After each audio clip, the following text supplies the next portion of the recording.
ఓం శ్రీ సాయిరామ్. భగవద్గీతకు సంబంధించి గీతా దర్శనము అనేటువంటి దాని గురించి తెలుసుకుందాం. ఉపనిషస్సు ధర్మా తే మయి సంతు తే మయి సంతు. ఉపనిషత్తుల అనంత జ్ఞానము తమ హృదయాల్లో సుస్థిరంగా ఆవిష్కరింపబడాలని ఎంతో కాలంగా ఎందరో తప్పించారో వారందరి కళ్ళ పండగ ప్రార్థనల ఫలంగా మహాభారతము పంచమ వేదంగా అవతరించింది. వేద ధర్మాలను ఉపనిషత్ రహస్యాలను ఒడిగట్టుకొని మరీ అవతరించింది. ఈ మహత్కార్యాన్ని సామాన్యులు సాధించగలరా?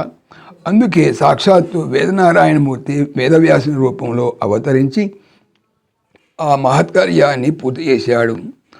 ఓహ్యన్యః పుండరీకాక్షాత్ మహాభారత కృద్భవేత్. పద్మనయనుడైనటువంటి పరమేశ్వరుడు తప్ప కాగలడా మరొకడు మహాభారతకర్త? విశ్వంలోని రూపాలన్నింటినీ మనం రెండు కళ్ళతో చూస్తున్నాము. అలాగే విశ్వనాథుని స్వరూపాన్ని దర్శించడానికి మహాభారతము రెండు దివ్య చక్షువులతో శోభిస్తూ ఉంది. అందుచేతని మహాభారత జ్ఞాన కమలము కలిమల హరణమే గాక ముక్తిప్రదాయకమై అలరాలుతోంది. మహాభారత జననికి సర్వదర్శన యోగ్యంగా శోభిస్తున్నటువంటి ఆ నేత్రద్వయం వల్ల భారతము సర్వశ్రేష్ఠత్వాన్ని సంతరించుకుంటే సర్వేంద్రియాల్లో నేత్రాలే ప్రధాన కనుక మహోన్నతమైనటువంటి మహాభారత గ్రంథములో ఆ నేత్రద్వయం సర్వోన్నతమై శోభిస్తోంది. ఒకటి భగవద్గీత, రెండు విష్ణు సహస్రనామం.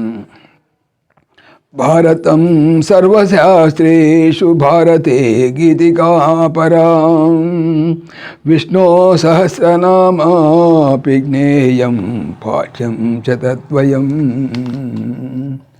సర్వశాస్త్రముల్లో మహాభారతం శ్రేష్టమైనది, భారతములో భగవద్గీత శ్రేష్టమైనది. అలాగే విష్ణు సహస్రనామం కూడా. ఈ రెండింటినీ సర్వులు తెలుసుకోవాలి, పఠించాలి, గీతను అర్థం చేసుకోవాలి, విష్ణు సహస్రనామాన్ని అవగాహనతో పఠించాలి. గేయం గీతానామ సహస్రం ధ్యేయం శ్రీపతి రూపమజస్రం. భగవద్గీతను నిత్యము అధ్యయనము చేయాలి, విష్ణు సహస్రనామాన్ని సదా పఠించాలి. ఈ రెండింటి వల్ల ప్రాప్తించే జ్ఞానంతో పరమేశ్వరుని ధ్యానించాలి, దర్శించాలని ఆచార్యుల వారి భజగోవిందం. జై శ్రీకృష్ణ, జై సాయిరామ్. ఓం దేవకీ నందనాయ విద్మహే వాసుదేవాయ ధీమహి తన్నః కృష్ణ ప్రచోదయాత్. ఓం సర్వం శ్రీకృష్ణార్పణమస్తు.